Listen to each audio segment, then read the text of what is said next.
In the last videos we unboxed the Samsung Galaxy S22 in graphite, which is an online exclusive color, and we had a glance at the phone. It took around 5 weeks to get the phone after placing the order, this to give you an idea of how long you have to wait for. I've ordered a screen protector and a case, and in this video we'll have a look at the glass screen protector from Omotone and at the official silicone cover from Samsung.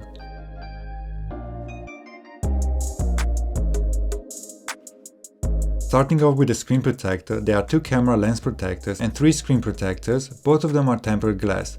A screen protector is useful to save the screen from scratches and impact, especially on this beautiful display that the S22 has. Besides the glass, there are also the alignment aid and a bag with the installation guide, dust absorber, cleaning cloth and wet and dry napkins. Being so used to fit screen protectors, I jumped straight into it without making sure that I have everything at hand, although I only needed the tempered glass and the alignment aid. As the screen had the original protector still on, I didn't need to clean it, so I just had to use the alignment aid which came in clutch and then apply the screen protector. The process went smoothly, there were a couple of bubbles, but I used the cloth to get rid of them.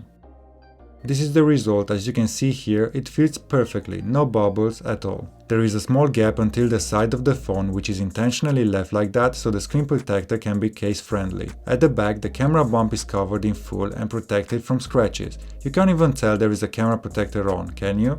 The glass is super thin, it's rated 9H for hardness and anti-scratch, 99.9% HD clarity, which means that it has a high transparency that preserves the original screen brightness.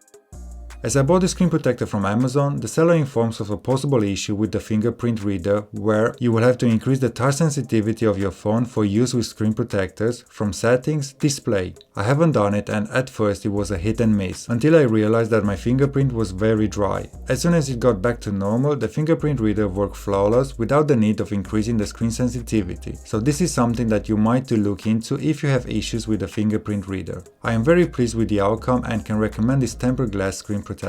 The link is in the description if you want to check it out. This is the official Samsung silicone cover. It comes in 5 colors: black, blue, coral, green and light silver. I went for black, which is not actually black but more like a gunmetal gray. The inside of the case is lined with soft material to protect the back of the phone. What I like about this case at first sight is the corner for the camera bump where there are individual cutouts for the lenses as opposed to what other brands do, like having a bit cutout for the whole camera bump. Another thing that I like about this case is that it doesn't collect fingerprints or grease stains like the previous case did, but that's about all I like about this case.